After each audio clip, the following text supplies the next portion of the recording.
سب سے اولا والا ہمارا نبی، سب سے بالا والا ہمارا نبی۔ الحمدللہ رب العالمین والصلاة والسلام علی سید الانبیاء والمرسلین، اما بعد فاعوذ باللہ من الشیطان الرجیم، بسم اللہ الرحمن الرحیم۔ الصلاة والسلام علیک یا رسول اللہ وعلی آلک واصحابک یا حبیب اللہ۔ الصلاة والسلام علیک یا نبی اللہ وعلی آلک واصحابک یا نور اللہ۔ مدنی چینل کے ناظرین، پروگرام عشق رسول صلی اللہ علیہ وسلم کے رنگ میں آپ کو مرحبا کہتے ہیں۔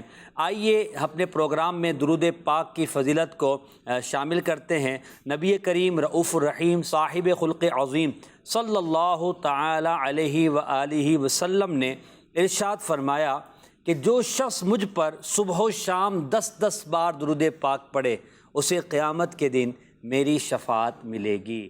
صلو علی الحبیب صلی اللہ علی محمد صلی اللہ علیہ وآلہ وسلم، صلاۃ و سلام علیک یا رسول اللہ۔ آج موضوع بہت ہی خوبصورت اور یوں سمجھیے کہ دل کے اندر سوز و گداز کو بڑھا دینے والا ہے، اور وہ ہے کتنی محنت سے کی تم نے تبلیغ دین۔ نبی کریم صلی اللہ تعالی علیہ وآلہ وسلم نے اللہ تعالیٰ کے پیغام کو امت تک جو پہنچایا، اور اس راہ میں جو تکالیف آپ نے برداشت کی، آپ کے ساتھ جس طرح کا رویہ کفار کا رہا، اور پھر نبی کریم علیہ الصلاۃ والسلام کا انداز تبلیغ دین، محبت و اخلاق، حلم و بردباری، ان تمام چیزوں کو آج ہم اپنے پروگرام میں ذکر کریں گے اور اس پر گفتگو کریں گے، تاکہ ہمیں بھی تبلیغ دین، نیکی کی دعوت دینے کے حوالے سے ہمارا ذہن بنے اور ہم نبی کریم علیہ الصلاۃ والسلام کے انداز تبلیغ دین کو اپنانے کی کوشش کریں۔ کتنی محنت سے کی تم نے تبلیغ دین، یہ ایک جملہ ہے جو واضح کرتا ہے کہ یقیناً رسول اللہ صلی اللہ علیہ وسلم نے راہ تبلیغ دین میں بہت زیادہ محنت و مشقت کی اور تکالیف برداشت کی ہے۔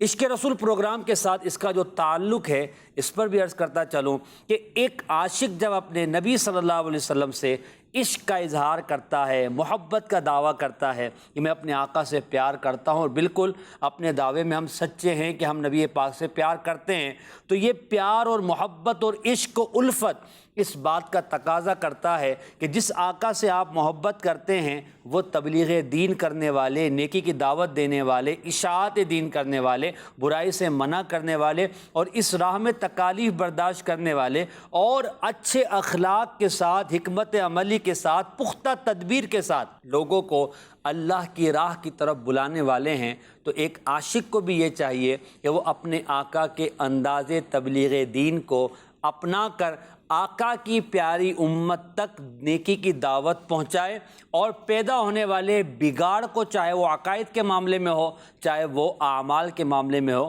اسے ختم کرنے کی اپنی سی کوشش کرے، تاکہ اپنے آقا صلی اللہ علیہ وسلم کے جنس پر ہم اپنے سب کچھ قربان کر دینے کے لیے تیار ہیں، ان کی بارگاہ میں ہم سرخرو ہو سکیں۔ تو موضوع ہے کتنی محنت سے کی تم نے تبلیغ دین۔ واقعات تبلیغ دین انشاءاللہ بیان ہوں گے، پرسوز واقعات ہیں جن میں عاشقان رسول کے لیے سیکھنے کی بہت ساری باتیں ہیں، اور دل کے اندر وہ کیفیت پیدا ہوتی ہے ان واقعات کو سن کر کہ کاش ہم بھی اس دور میں ہوتے، اپنے آقا صلی اللہ علیہ وسلم کے قدموں پر ہم نثار ہو جاتے، قربان ہو جاتے۔ آج ہمارے ساتھ مبلغ ہیں محمد وقار اتاری مدنی، انشاءاللہ تبلیغ دین کے حوالے سے یہ ہماری رہنمائی بھی کریں گے، گفتگو کریں گے۔ ایک واقعہ وقار بھائی میں یہاں شروع میں عرض کروں گا، پھر آپ کی طرف بڑھتا ہوں۔ یہ کریم علیہ الصلاۃ والسلام چونکہ تمام انبیاء نے اللہ کا پیغام امت تک پورا پہنچایا، اور اس میں کسی قسم کی کوتاہی نہیں کی۔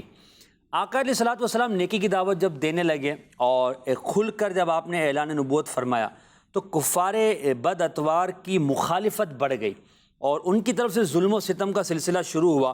ایک مرتبہ نبی رحمت شفیع امت صلی اللہ تعالی علیہ وآلہ وسلم مکہ مکرمہ میں حرم پاک میں نماز ادا کر رہے تھے۔ دیکھیں کتنا یہ ایک پرسوز بات ہے کہ حضور کعبے کے قریب نماز ادا فرما رہے ہیں، ہم چاہتے ہیں کہ ہم حرم میں جائیں اور نماز پڑھیں۔ اب دوسری طرف کفار ہیں جو نبی پاک کو دیکھ رہے ہیں، ان میں سے ابو جہل نے یہ کہا، یہ ارادہ کیا کہ ایک بڑا پتھر جو ہے وہ لیں اور نبی پاک جب سجدے کی حالت میں ہوں تو نبی پاک کے سر مبارک پر وہ پتھر رکھ دے، یعنی کچلنے کا معاذ اللہ اس نے ناپاک ارادہ کیا۔ اس ارادے سے وہ آگے بھی بڑھا اور ایک دم پیچھے ہٹ گیا۔ اب جو اس کے ساتھی تھے انہوں نے کہا کہ اے ابو جہل تجھے کیا ہوا، تو بڑے پکے ارادے کے ساتھ آگے بڑھا تھا اور اب تو ایک دم پیچھے کیسے آ گیا؟ تو اس نے کہا کہ میں جیسے ہی آگے بڑھا تو میرے تو اوسان ہی خطا ہو گئے، میں پریشان ہو گیا کہ میرے سامنے ایک بڑے منہ والا، بڑی گردن والا ایک ایسا بھیانک اونٹ تھا کہ جو دانت کچکچاتے ہوئے میری طرف بڑھ رہا تھا۔ مجھے ڈر تھا کہ میں اگر آگے بڑھوں گا تو یہ مجھے کھا جائے گا۔ نبی کریم علیہ الصلوۃ والسلام نے فرمایا کہ وہ جبریل امین علیہ السلام تھے، اگر وہ مزید آگے بڑھتا تو اسے آپ علیہ الصلوۃ والسلام اسے جو ہے پکڑ لیتے اور وہ یقیناً ہلاک کو برباد ہو جاتا۔ اب یہاں پر میں بھی غور کروں، مدنی چینل کے ناظرین بھی غور کریں، کتنی محنت سے کی تم نے تبلیغیں دی، میرے آقا علیہ الصلوۃ والسلام نے کتنی محنت سے تبلیغیں دی کی کہ حضور نے اعلان نبوت فرمایا، لوگوں کو نیکی کی دعوت دینے لگے تو کفار نے آپ کو تکلیفیں پہنچانے کے نئے نئے طریقے اپنانے شروع کیے کہ نبی پاک کو سر بس سجود جب آپ ہیں اللہ کے بارگاہ میں تو معاذ اللہ بڑے پتھر کے ساتھ آپ کو تکلیف پہنچانے کا ارادہ کیا۔ اللہ پاک نے حفاظت فرمائی نبی کریم علیہ الصلوۃ والسلام کی، اور نبی پاک علیہ الصلوۃ والسلام ظاہری طور پہ 63 سال دنیا میں تشریف فرما رہے اور آپ و تاب کے ساتھ اللہ کے پیغام کو لوگوں تک پہنچایا، اور آج الحمدللہ دنیا کے چپے چپے میں اسلام کا جھنڈا لہرا رہا ہے۔ اس کی وجہ کیا ہے؟ کتنی محنت سے کی تم نے تبلیغ دین۔ یہاں وقار بھائی میں یہ چاہوں گا کہ چونکہ ہم تبلیغ دین پر، نیکی کی دعوت پر بات کر رہے ہیں تو آپ تبلیغ دین کی اہمیت پر بھی کچھ گفتگو فرمائیں تاکہ اس کی دل میں اہمیت اجاگر ہو اور ہم اس عظیم کام کی طرف اپنے آپ کو بڑھانے میں کامیاب ہو سکیں۔ بسم اللہ الرحمن الرحیم۔ مدنی چینل کے ناظرین اور میرے محترم مبلغ محسن مدنی بھائی، یقیناً آج کا جو ٹاپک آپ نے لیا ہے بہت ہی پیارا اور انوکھا ٹاپک ہے، بہت زبردست ٹاپک ہے۔ کتنی محنت سے کی تم نے تبلیغ دی۔ دین کی تبلیغ کرنا، نیکی کی دعوت دینا، برائی سے منع کرنا، یہ خود اللہ تبارک و تعالی نے اس کی پذیرائی فرمائی ہے۔ قرآن مجید فرقان حمید کے 24ویں پارے سورہ حامیم سجدہ میں اللہ تعالی ارشاد فرماتا ہے، آیت نمبر 33، وَمَنْ أَحْسَنُ قَوْلًا مِّمَّنْ دَعَا إِلَى اللَّهِ وَعَمِلَ صَالِحًا وَقَالَ إِنَّنِي مِنَ الْمُسْلِمِينَ۔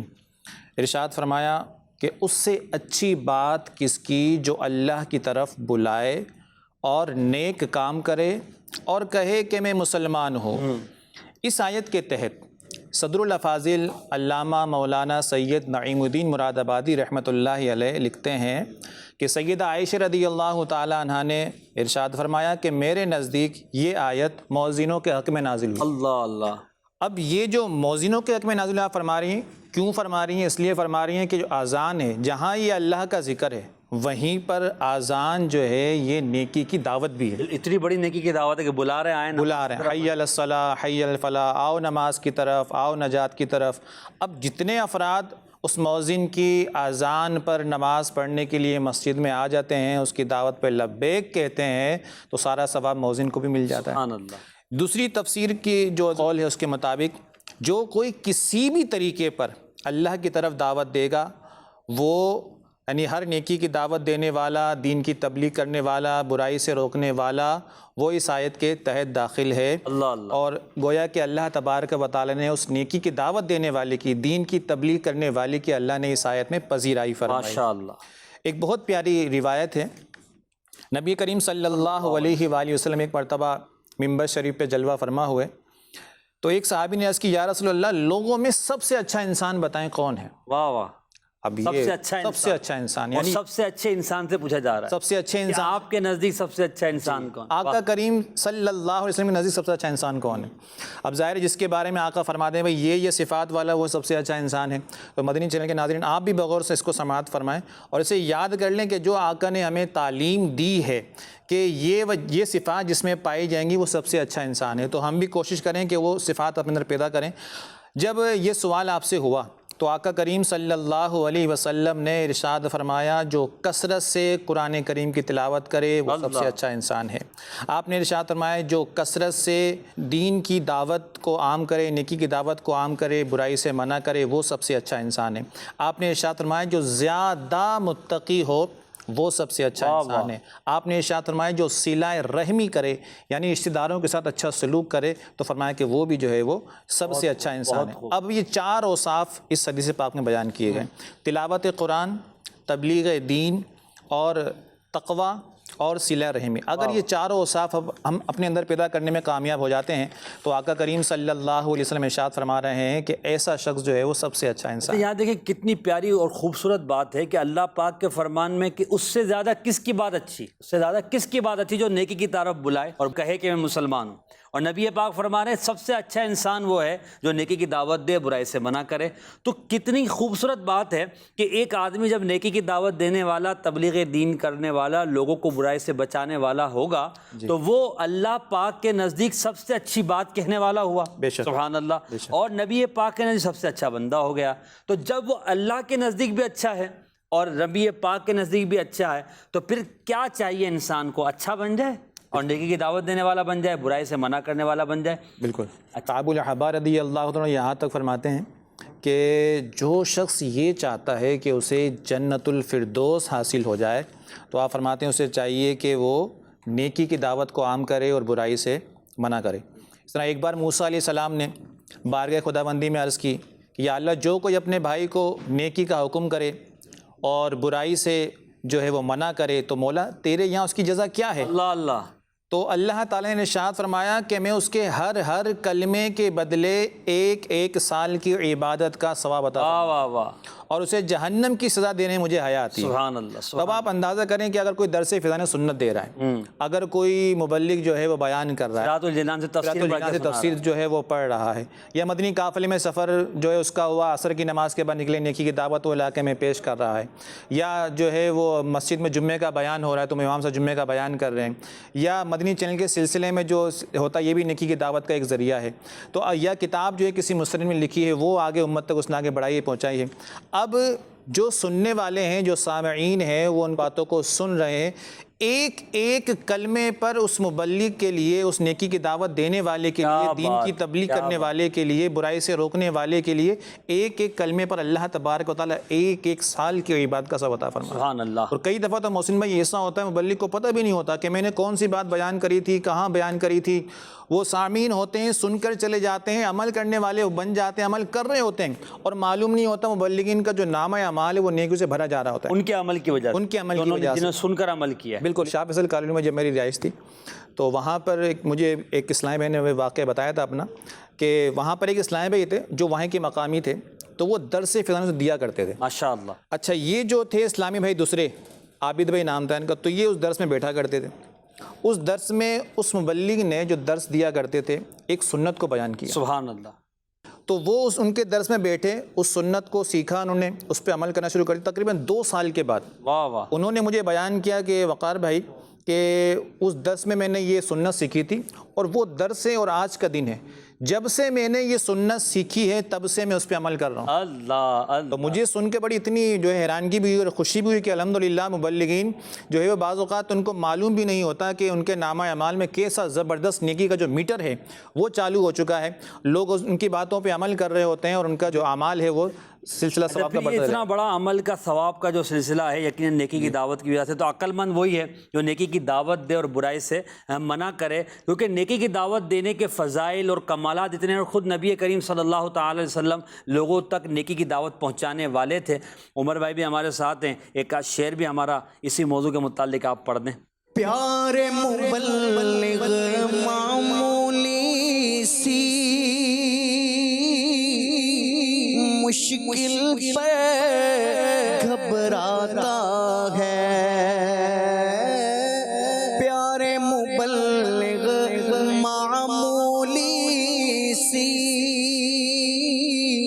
مشکل پہ گھبراتا ہے، دیکھ حسین نے دین کی خاطر سارا گھر کو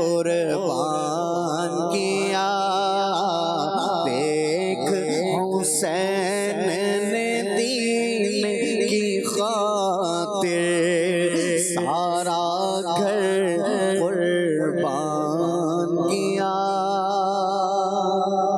کا دعائیہ شعر بھی ہے نا، تیری سنتوں پہ چل کر میری روح جب نکل، تیری سنتوں پہ چل کر میری روح جب نکل کر، تیری سنتوں پہ چل کر میری روح جب نکل کر، چلے تم گلے لگانا، چلے تو گلے لگانا، مدنی مدینے والے، مدنی مدینے والے، مدنی مدینے والے، شاہ ایسا جذبہ پاؤں کہ میں خوب سیکھ جاؤں،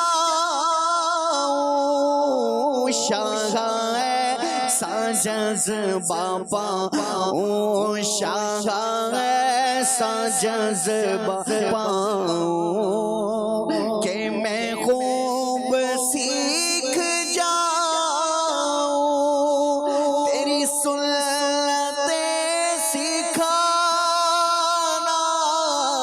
تیری سنتیں سکھانا، مدنی مدینے والے۔ لیکن نبی کریم صلی اللہ تعالیٰ علیہ وسلم نے راہ تبلیغ دین میں بڑی تکالیف برداشت کی۔ یہ آقا علیہ السلام جب نیکی کی دعوت دیا کرتے اور علل اعلان جب لوگوں کو اسلام کی طرف بلانا شروع کیا، تو بہت سارے اس طرح کے واقعات ہیں جو احادیث میں لکھے ہیں، سیرت کی کتابوں میں لکھے ہیں۔ ایک مرتبہ نبی پاک صلی اللہ تعالیٰ علیہ وآلہ وسلم حرم مقدس میں نماز پڑھ رہے تھے، تو کسی بدبخت نے حالت سجدہ میں رسول اللہ صلی اللہ تعالیٰ علیہ وسلم کی مبارک گردن کو چادر سے دبایا۔ کافی دیر تک آپ صلی اللہ تعالیٰ علیہ وسلم کو اس تکلیف اور اس اذیت کا سامنا کرنا پڑا۔ وجہ کیا تھی؟ نیکی کی دعوت۔ وجہ کیا تھی؟ اللہ پاک کی طرف بلانا، اللہ کی وحدانیت کی دعوت دینا، شرک سے روکنا، رسالت کی طرف بلانا، جنت کی طرف بلانا اور برے کاموں سے روکنا۔ تو نبی کریم علیہ السلام نے تبلیغ دین کی راہ میں یہ تکالیف برداشت کی، اور یقیناً یہ چیزیں ہمیں اس بات کا تقاضا کرتی ہیں کہ جب ہم عشق رسول کا دعویٰ کرتے ہیں تو ہمیں بھی نیکی کی دعوت دینا چاہیے اور برائی سے لوگوں کو منع کرنا چاہیے۔ وقار بھائی، انداز تبلیغ دین نبی کریم علیہ السلام کا ایک واقعہ میں نے عرض کیا ہے، اور پھر کفار کا جو رویہ پیارے آقا علیہ السلام کے ساتھ تھا، اس پر آپ مزید کچھ ارشاد فرمائیں۔ 3 دور کو جو ہے وہ تقسیم کیا جا سکتا ہے اعلان نبوت کے بعد۔ پہلا جو دور ہے تو وہ 3 سال کا وہ دور ہے کہ جس میں نبی کریم صلی اللہ علیہ وآلہ وسلم نے خفیتاً اسلام کی دعوت پیش کی، جس کے نتیجے میں صدیق اکبر رضی اللہ تعالیٰ آپ اسلام لے کر آ گئے۔ کہا جاتا ہے کہ مردوں میں سب سے پہلے، آزاد مردوں میں آپ اسلام لے کر آئے، غلاموں میں حضرت زید رضی اللہ تعالیٰ اسلام لے کر آئے، خواتین کے سیدہ خدیجہ رضی اللہ تعالیٰ اسلام لے کر آئیں، کم سن عمر میں جو مولا علی رضی اللہ عنہ آپ اسلام لے کر آئے۔ پھر صدیق اکبر نے مزید انفرادی کوشش کی۔ یہ 3 سال کا عرصہ تو اس طرح گزرا، پھر مسلمانوں کی چھوٹی سی ایک جماعت جو ہے وہ تیار ہو گئی۔ اس کے بعد جو ہے وہ دوسرا دور تبلیغ کا جو ہے وہ شروع ہوتا ہے 3 سال کے فوراً بعد۔ اللہ تبارک و تعالیٰ سورہ شعراء کی آیت نازل فرماتا ہے وَأَنذِرْ عَشِيرَتَكَ الْأَقْرَبِينَ، اللہ اکبر، کہ اپنے قریبی رشتہ داروں کو جو ہے آپ ڈرائیں۔ مدنی چینل کے ناظرین، پیارے آقا کریم صلی اللہ علیہ وآلہ وسلم کوہ صفا کی جو پہاڑی ہے اس پہ آپ تشریف لے کر آتے ہیں، چڑھ جاتے ہیں اور ارشاد فرماتے ہیں یا معاشر قریش، اے گروہ قریش۔ جب آپ سب کو پکارتے ہیں تو جتنے قریش والے ہوتے ہیں سارے آپ کے سامنے جمع ہو جاتے ہیں، سارے قبیلوں کو بلاتے ہیں، سارے قبیلوں کو بلاتے ہیں، قریش کے اتنے قبیلے ہوتے ہیں سارے جمع ہو جاتے ہیں۔ تو نبی کریم صلی اللہ علیہ وآلہ وسلم ان سے ارشاد فرماتے ہیں کہ اگر میں تم سے یہ کہوں کہ اس پہاڑی کے پیچھے سے ایک لشکر ہے جو تم پر حملہ کرنے والا، تو کیا تم میری بات کو مان لو گے؟ تو اس پر سارے بیک وقت ایک آواز میں ہو کے کہتے ہیں کہ بالکل، ہم نے آپ کو صادق اور امین پایا ہے، آپ اگر اس طرح فرمائیں گے تو یہ صحیح ہوگا۔ تو تو نبی کریم صلی اللہ علیہ وآلہ وسلم پھر انہیں ڈراتے ہیں، کہتے ہیں کہ اللہ کے عذاب سے ڈرو، بت پرستی اور جو شرک اس کو چھوڑ دو اور اسلام کو جو ہے وہ قبول کر لو۔ تو جب آپ اسلام کی دعوت انہیں پیش کرتے ہیں، بت پرستی سے منع کرتے ہیں، قریش کے جو لوگ ہوتے ہیں وہ سارے وہاں پہ ان کی بھیڑ جو ہے ختم ہو جاتی ہے، کیونکہ اس میں ابو لہب بھی ہوتا ہے، وہ سارے اول فل بکنا شروع کرتے ہیں اور پھر وہ سارے تتر بتر ادھر ادھر ہو جاتے ہیں۔ یہ تھا دوسرا دور، یعنی نبی کریم علیہ الصلوۃ والسلام کی بات سننے کے لیے تیار، حالانکہ حضور کو صادق و امین کہہ رہے ہیں، صادق و امین بھی کہہ رہے ہیں، آپ کے اخلاق کے اسنا سے متاثر بھی ہیں، کیونکہ نبی کریم صلی اللہ علیہ وسلم پہلے جو 40 سال آپ کے گزرے ہیں تو آپ نے پہلے اپنا اخلاق پیش کیا، اپنا کردار پیش کیا، آپ نے اپنی سچائی کو پیش کیا، آپ نے اپنی امانت کو پیش کیا، آپ کی پوری زندگی جو ہے وہ ان کفار کے سامنے گزری ہے، اس کے بعد آپ نے اعلان نبوت فرمایا۔ اب اس کے بعد تیسرا دور شروع ہوتا ہے۔ اللہ تبارک و تعالی آیت نازل فرماتا ہے سورہ حجر کی اور ارشاد فرماتا ہے فَاصْدَعْ بِمَا تُؤْمَرْ، کہ آپ جس اعلانیہ کہہ دیں جس بات کا آپ کو حکم دیا گیا۔ تو اس پر نبی کریم صلی اللہ علیہ وسلم جتنے بھی کفار قریش ہوتے ہیں یا کفار عرب ہوتے ہیں، سب کو آپ کھلم کھلا اسلام کی دعوت دینا شروع کرتے ہیں اور بتوں کی جو ہے مذمت آپ شروع فرما دیتے ہیں۔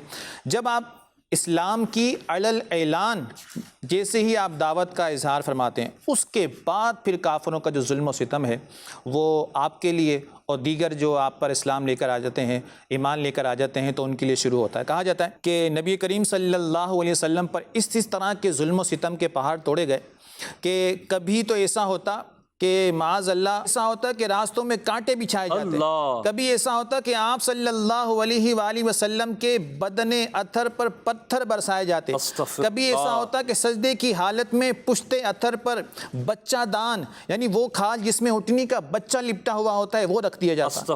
اس کے علاوہ کفار جفاکار آپ صلی اللہ علیہ وآلہ وسلم کی شان عظمت نشان میں گستاخانہ جملے بکا کرتے، کبھی پھپتیاں کسا کرتے، آپ صلی اللہ علیہ وسلم کو معاذ اللہ کوئی جادوگر کہتا، کوئی آپ کو کاہن کہنے لگ جاتا، حتیٰ کہ انہوں نے پیارے آقا صلی اللہ علیہ وسلم کو معاذ اللہ ثم معاذ اللہ علل اعلان شہید کرنے کا بھی فیصلہ کر لیا۔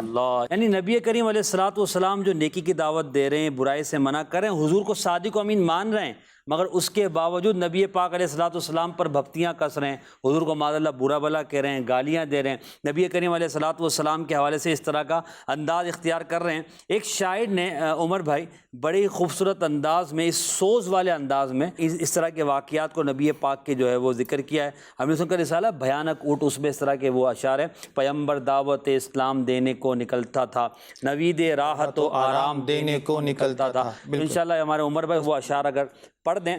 پیمبر دعوت اسلام دینے کو نکلتا تھا،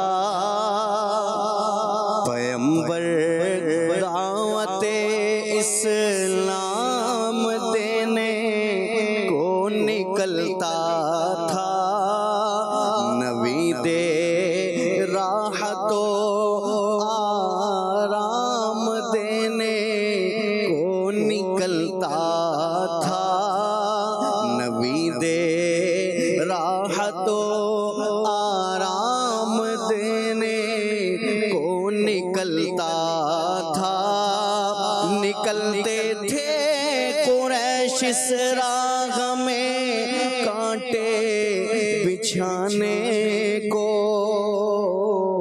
وجود پاک پر سو طرح کے ظلم ڈھانے کو، اور تمسخر کرتا تھا کوئی تو کوئی پتھر اٹھاتا تھا، کوئی توحید پر ہنستا تھا تو کوئی منہ چڑھاتا تھا، اور قریشی مرد اٹھ کر راگ میں آوازیں کستے تھے، یہ ناپاکی کے چھرے چار جانب سے برستے تھے، اور کلام حق کو سن کر کوئی کہتا تھا یہ شاعر ہے، کلام حق کو سن کر کوئی کہتا تھا یہ شاعر ہے، کوئی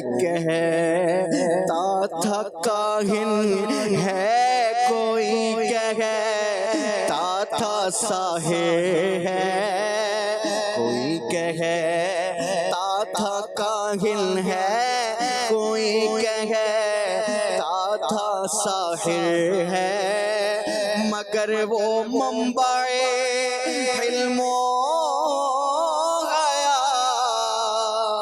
خاموش رہتا تھا، مگر وہ منبع علم و حیا خاموش رہتا تھا، دعائیں خیر کرتا تھا، جفا و ظلم سہتا تھا، دعائیں خیر کرتا تھا، جفا و ظلم سہتا تھا، پیغمبر دعوت اسلام دینے کو نکلتا تھا، نوید راحت و آرام دینے کو نکلتا تھا۔ اللہ، یقیناً یہ دل سوز واقعات ہیں جو قلم بند کیے گئے ہیں، اور یہ ہم سب کو اس بات کی طرف آمادہ کرتے ہیں کہ ہمیں بھی نیکی کی دعوت دینا چاہیے۔ شاہ ایسا جذبہ پاؤں کہ میں خوب سیکھ جاؤں، شاہ ایسا جذبہ پاؤں کہ میں خوب سیکھ جاؤں، تیری سنتیں سکھانا، تیری سنتیں سکھانا، مدنی مدینے والے، مدنی مدینے والے، مدنی مدینے والے۔ کچھ کالز دیجیے گا۔ میرا سوال یہ ہے، رسول اکرم صلی اللہ علیہ وسلم نے تبلیغ دین کے لیے کون کون سے طریقے اختیار فرمائے ہیں، یہ بتا دیں تاکہ ہم بھی ان میں سے بعض طریقوں کو اپنا کر نیکی کی دعوت عام کر سکیں۔ نبی کریم علیہ الصلاۃ والسلام نے اگر یہ کہا جائے کہ اس دور میں جتنے طریقے تبلیغ و رسالت کے ہو سکتے تھے ان سب ہی سے آپ نے لوگوں کو نیکی کی دعوت دی۔ مثال کے طور پر انفرادی طور پر، اجتماعی طور پہ لوگوں کی طرف جا کر، اپنے اصحاب کو بھیج کر، دوسرے شہروں کا سفر کر کے، اسی طرح خطوط روانہ کر کے، اپنے سفیر روانہ کر کے نبی کریم علیہ الصلاۃ والسلام نے نیکی کی دعوت یعنی تبلیغ دین کا کام کیا ہے۔ اور اس سے ہمیں پتہ چلتا ہے کہ ہم جو صلاحیت رکھتے ہیں اور اپنے گرد و پیش کے ماحول کو ہمیں یہ چاہیے کہ ہم اپنے بہترین انداز کے ساتھ، بہترین صلاحیت کے ساتھ نیکی کی دعوت دے کر اسے ایک اچھے ماحول میں تبدیل کرنے کی کوشش کریں۔ کچھ کالز اور۔ جناب والا، ایک شعر ہے، کافروں کے ستم ہنس کے سہتے رہے، پھر بھی حق بات ہر آن کہتے رہے، کتنی محنت سے کی تم نے تبلیغ دی، تم پہ ہر دم کروڑوں درود و سلام۔ اس شعر کا پس منظر بتا دیں، یہ بیان کر دیں کیا ہے؟ اب پس منظر انشاءاللہ کچھ تو ہمارا بیان ہو چکا، ابھی وقار بھائی مزید کچھ واقعات بیان کریں گے۔ اسی تناظر میں یہ شعر لکھا گیا ہے کہ نبی کریم علیہ الصلاۃ والسلام نے مشقتیں اور پریشانیاں تبلیغ دین کے حوالے سے برداشت کی۔ انشاءاللہ عرض کرتے ہیں۔ ایک اور کال۔ ماشاء اللہ، بڑا ہی مبارک موضوع ہے۔ کافروں کے ستم گھس کے سہتے رہے، پھر بھی ہر آن حق بات کہتے رہے، کتنی محنت سے کی تم نے تبلیغ دین، تم پہ ہر دم کروڑوں درود و سلام۔ یہ شعر کا خلاصہ فرما دیں، اور واقعی میں جو کوئی دین متین کی خدمت کرنے میں اگر تکالیف اٹھاتا ہے تو تکلیف اٹھانا بھی یہ سنت ہے، اور استقامت کے ساتھ کام کرنا اللہ کی رضا کے لیے بڑا مبارک طریقہ ہے اور بڑی پیاری سنت ہے۔ ماشاءاللہ، انشاءاللہ اس پر کچھ عرض کرتے ہیں۔ ایک اور کال۔ محمد ارسلان اتاری مدینہ الاولیاء ملتان شریف سے بات کر رہا ہوں۔ محسن بھائی یہ فرمائیں کہ جب آپ صلی اللہ تعالیٰ علیہ وآلہ وسلم نے کفار کو نیکی کی دعوت دی تو کیا وہ کفار آپ صلی اللہ علیہ وسلم کی نیکی کی دعوت سے دین اسلام میں داخل ہو گئے تھے؟ اس بارے میں رہنمائی فرما دیں۔ ہمیں کیا طریقہ کار اختیار کرنا چاہیے کہ لوگ دین اسلام کی طرف مائل ہو جائیں؟ اس بارے میں کچھ رہنمائی فرما دیں تاکہ ہم اس انداز میں دے سکیں۔ بالکل، نبی کریم علیہ الصلاۃ والسلام کی نیکی کی دعوت سے بہت سارے کفار ایمان لے کر آئے، بہت سارے یہود اسلام انہوں نے قبول کیا، اور اس طرح کے بہت سارے واقعات ہیں۔ زید بن ثانہ کا جو واقعہ ہے، حضرت سیدنا عبداللہ بن سلام کا واقعہ ہے، اس سے سیدنا عمر بن خطاب رضی اللہ تعالیٰ عنہ کا ایمان لانے کا واقعہ ہے، حضرت سیدنا امیر حمزہ رضی اللہ تعالیٰ عنہ کا ایمان لانے کا واقعہ ہے۔ بڑے کمالات ہیں اس واقعات اگر پڑھیں تو، اور نبی پاک علیہ الصلوۃ والسلام کی زبان میں تاثیر نہیں ہوگی تو کس کی زبان میں تاثیر ہوگی؟ ہمیں نیکی کی دعوت کیسی دینی چاہیے؟ قرآن پاک کی آیت ہے ادعو الی سبیل ربک بالحکمت والموعظۃ الحسنہ، اپنے رب کی راہ کی طرف بلاؤ حکمت اور اچھی تدبیر کے ساتھ، اچھی نصیحت کے ساتھ۔ تو لہٰذا ہمارا انداز اچھا ہونا چاہیے تاکہ لوگ ہماری بات اچھے انداز میں سمجھ سکیں۔ ایک اور کال۔ محمد جاوید ٹائم خانی بات کر رہا ہوں، کوٹ غلام محمد سنگھ سے۔ آپ صلی اللہ علیہ وسلم نے جب تبلیغ کی تھی 1400 سال پہلے، تو آپ تو پہلے صادق اور امین مشہور ہو چکے تھے، تو لوگوں نے آپ کی باتوں کو سنا، دو لوگ ایمان لائے۔ آج ہمارے پاس جو طریقہ ہے، تو ہم اگر کسی کو دعوت دیتے ہیں تو ہم کو کہتے ہیں کہ پیچھے اپنا تو دیکھو۔ اس بارے میں تھوڑی رہنمائی فرمائیے کہ ہم کیا کریں جو لوگ ہماری باتوں کو توجہ دیں۔ آپ کا جو سوال ہے نا، یہ اس کے اندر ہی جواب موجود ہے۔ ہم وہی کریں کہ لوگ ہماری بات کو سمجھیں۔ نبی پاک نے اپنے کردار کے ذریعے لوگوں کو پہلے اس بات پر آمادہ کیا کہ میں جو بات کہتا ہوں وہ سچ کہتا ہوں۔ پھر پیارے آقا علیہ الصلوۃ والسلام نے نیکی کی دعوت کا جو سلسلہ شروع کیا تو آپ دیکھیں کہ اس پر بھی بعضوں نے نہیں مانا۔ اگر ہمارا کردار اچھا نہیں ہوگا، ہم جو کہتے ہوں گے وہ کرنے والے نہیں ہوں گے، ہمارا انداز اس طرح کا ہوگا کہ لوگ اسے قبول نہیں کریں گے، تو شاید ہم اچھے انداز میں نیکی کی دعوت عام نہ کر سکیں۔ تو سوال کے اندر جواب موجود ہے کہ ہمیں خود اپنے آپ کو بدلنا پڑے گا، ہمیں خود نیکیوں پر عمل کرنا پڑے گا، اچھا بننا پڑے گا، تو ہماری زبان میں انشاءاللہ تاثیر پیدا ہوگی اور لوگ ہماری گفتگو کو قبول کر کے اپنے اعمال کی اصلاح کرنے میں کامیاب ہو جائیں گے۔ یہاں وقار بھائی وہ شعر کے حوالے سے 2 مرتبہ سوال ہوا، پس منظر کیا ہے، خلاصہ کیا ہے، اس پر آپ کچھ بیان فرمائیں۔ جی، کافروں کے ستم ہنس کے سہتے رہے، پھر بھی ہر آن حق بات کہتے رہے۔ یہاں پہ بڑا ایک مشہور واقعہ میں طائف کا پیش کرنا چاہوں گا، اللہ اکبر، کہ بہت ہی رکت انگیز واقعہ ہے، اور سمجھ لیں کہ اگر واقعی کوئی مسلمان ہے اور عشق رسول لگتا ہے تو اس کے رونگٹے جو ہے وہ کھڑے ہو جاتے ہیں کہ اس انداز میں نبی کریم صلی اللہ علیہ وآلہ وسلم نے دین کی تبلیغ فرمائی۔ جب آپ کافروں کو، جو کفار عرب تھے، ان کو جب دعوت آپ نے پیش کی، کچھ ایک تعداد مسلمان ہو گئی، ایک بڑی تعداد جو تھی جو مسلمان نہیں ہوئی، ایمان نہیں لے کر آئے، تو سب سے پہلے آپ نے جو ہے وہ طائف کا جو ہے وہ قصد فرمایا۔ جب آپ طائف کے علاقے میں پہنچے، یہاں پہ بڑے بڑے رؤوسا یعنی سرداران اور بڑے بڑے مال و دولت والے وہاں پہ رہا کرتے تھے، اور ان سب کا جو لیڈر تھا تو وہ 3 بھائی تھے۔ جو سب سے بڑا بھائی تھا وہ عبد یا لیل، تو اس کو، حبیب کو، مسعود کو، ان تینوں بھائیوں کو آپ نے جو ہے وہ اسلام کی دعوت کو پیش کیا۔ جب ان تینوں کو اسلام کی دعوت پیش کی تو تینوں میں سے کسی ایک نے بھی نبی کریم صلی اللہ علیہ وسلم کی جو اسلام کی دعوت تھی اس کو نہیں مانا، قبول نہیں کیا، بلکہ ٹھکرا دیا اور اول فول بکنے لگے۔ بلکہ جو ان کا جو بڑا بھائی تھا اس نے کیا یہ، وہاں کے جو شریر قسم کا جو ٹولہ تھا اور افراد تھا ان کو نبی کریم صلی اللہ علیہ وسلم کے پیچھے لگا دیا۔ استغفر اللہ۔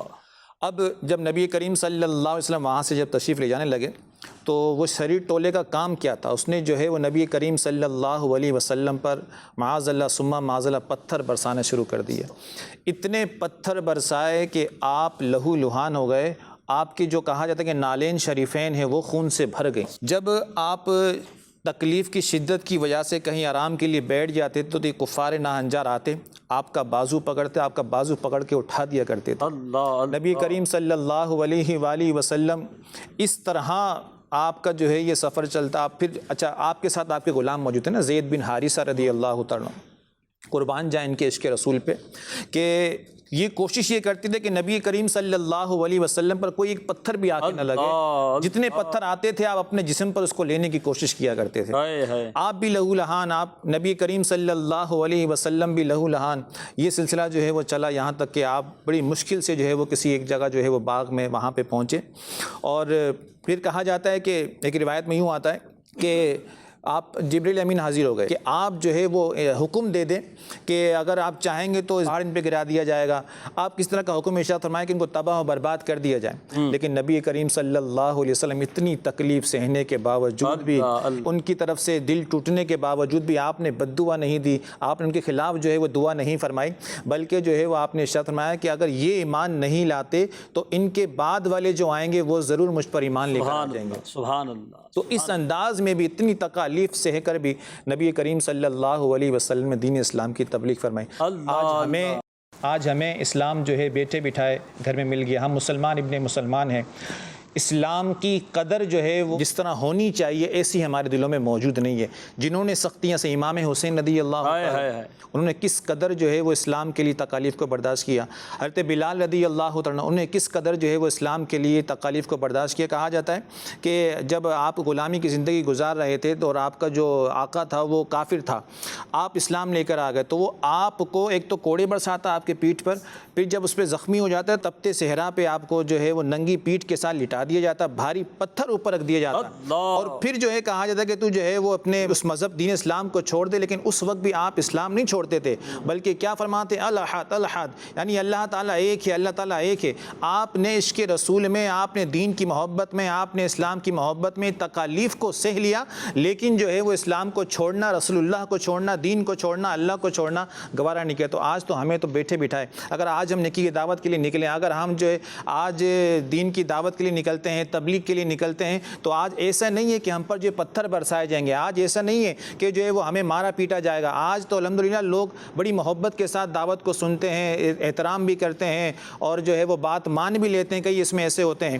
تو ہمیں جو ہے وہ یہ نبی کریم صلی اللہ علیہ وسلم کی سیرت سے یہ ایک گوشہ سیکھنے کو ملتا ہے کہ دین کی راہ میں اگر مشقتیں آ جائیں تو مبلغ تم نے گھبرانا نہیں ہے، دین کی تبلیغ کرنے والے تم نے گھبرانا نہیں ہے، نیکی کی دعوت دینے والے گھبرانا نہیں ہے، بلکہ خندہ پیشانی کے ساتھ آقا کریم صلی اللہ علیہ وسلم کے اوپر جو مظالم ڈھائے گئے ان مظالم کو یاد کر کے اگر جو ہے وہ دین کی تبلیغ کا سلسلہ کریں گے، نیکی کی دعوت کو عام کریں گے، برائیوں سے دوسروں کو روکیں گے، تو انشاءاللہ پھر اگر کوئی مصیبت آئی بھی تو وہ انشاءاللہ سہل اور آسان ہو جائے گی۔ ظلم کفار کے ہنس کے سہتے رہے، پھر بھی ہے آن حق بات کہتے رہے۔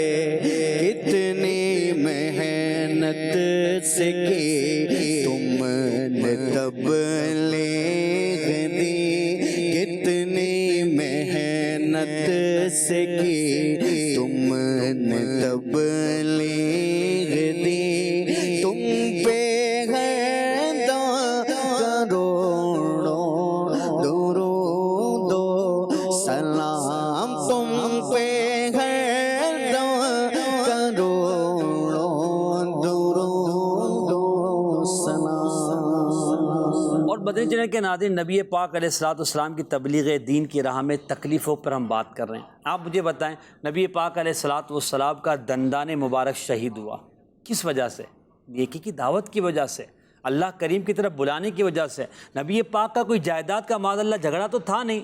نبی کریم علیہ الصلوۃ والسلام اصحاب تو اپنا سب کچھ مکے میں چھوڑ کر آ چکے تھے، مدینہ منورہ جب آئے تو انصار کے ساتھ مل کر اصحاب نے اپنی زندگی گزاری۔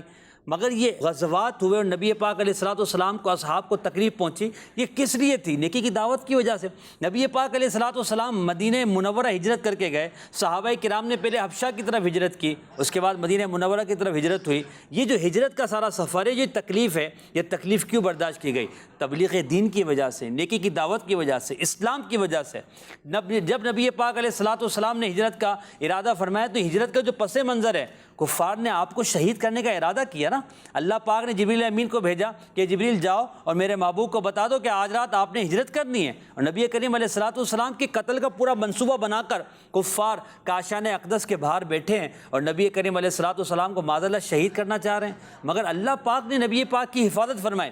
یہ سارا کچھ کیوں ہوا؟ تبلیغ دین کی وجہ سے۔ نبی کریم علیہ الصلوۃ والسلام نے جب نیکی کی دعوت دی تو کفار قریش نے نبی پاک صلی اللہ علیہ وسلم کو اور آپ کے خاندان بنو ہاشم اور بنو عبد المطلب کو شعب ابی طالب میں جو محصور کر دیا، وہاں 3 سال تک آپ حضرات جو ہے یہ محصور رہے، نہ کھانا نہ پینا، یہاں تک کہ بچے جو ہے وہ بھوک کی وجہ سے روتے تھے، بلبلاتے تھے، کفار باہر ہنستے تھے، خوشیاں مناتے تھے۔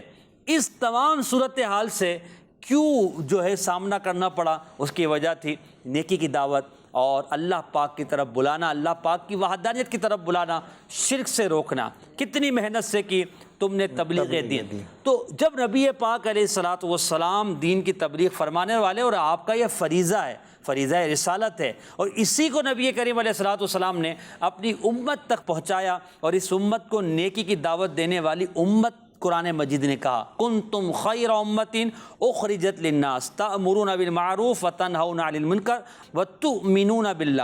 تم بہترین امت ہو، اور بہترین ہونے کی وجہ کیا ہے؟ تم نیکی کی دعوت دیتے ہو، برائی سے منع کرتے ہو، اللہ پر ایمان رکھتے ہو۔ تو ہمیں نیکی کی دعوت دینے اور برائی سے منع کرنے کا حکم ہمارا رب دیتا ہے، اور یہ اب منصب جو ہے پیارے آقا صلی اللہ علیہ وسلم کی اس پیاری امت کو ملا ہوا ہے۔ اب ہمارا کام ہے کہ ہم بھی دین کے خاطر کچھ نہ کچھ محنت کریں، اپنی صلاحیت، اپنی لیاقت، اپنا وقت، اپنا مال اور اپنے کردار کے ذریعے، ہم اپنی اولاد کے ذریعے دین کی تبلیغ میں، نیکی کی دعوت میں اپنا حصہ ملائیں، تاکہ ہم بارگاہ رسالت صلی اللہ علیہ وآلہ وسلم میں سرخرو ہو سکیں۔ کتنی محنت سے کی تم نے تبلیغ دی، یہ جملہ یاد کر لیں اور اپنے آپ کو تبلیغ دین کے لیے، نیکی کی دعوت کے لیے تیار کریں۔ دعوت اسلامی کا مدنی ماحول نیکی کی دعوت دینے کے بہترین مواقع فراہم کرتا ہے۔ آپ مدنی ماحول سے وابستہ ہوں، مدنی قافلوں میں سفر کریں، علاقہ دورہ برائے نیکی کی دعوت میں شرکت کریں، مدرسۃ المدینہ بالغان میں آئیں، نماز پڑھنے کے لیے جائیں تو نماز کی دعوت دیں، نیک اعمال کا رسالہ خود بھی بھریں، دوسروں کو دیں۔ یہ نیکی کی دعوت دینے کے ذرائع ہیں۔ تبلیغ دین کے لیے، نیکی کی دعوت کے لیے دعوت اسلامی کے اس پیارے ماحول سے وابستہ ہو جائیں۔ انشاءاللہ آپ کو نبی کریم علیہ الصلوۃ والسلام کے انداز تبلیغ بھی پتہ چلیں گے، اور دل کے اندر جذبہ تبلیغ دین، نیکی کی دعوت بھی پیدا ہوگا۔ اللہ کریم ہم سب کو نیکی کی دعوت دینے والا بنائے، آمین، بجاہ النبی الامین صلی اللہ تعالی علیہ وآلہ وسلم۔ شعر پر انشاءاللہ ہم اپنے پروگرام کو ختم کریں گے اور آپ سے اجازت چاہیں گے۔ صلو علی الحبیب صلی اللہ علی محمد صلی اللہ علیہ وسلم۔ سنتوں کی وہ بنے رہتے کہ گرداں تصویر، سنتوں کی وہ بنے رہتے کہ گرداں تصویر، جام جو ان کی محبت کا پیا کرتے ہیں، جام جو ان کی محبت کا پیا کرتے ہیں، سنتوں کے مبلغ ہو مبارک تجھ کو، سنتوں کے مبلغ ہو مبارک تجھ کو، کیونکہ تجھ سے سرکار بڑا پیار کیا کرتے ہیں۔ سب سے اولا والا ہمارا نبی، سب سے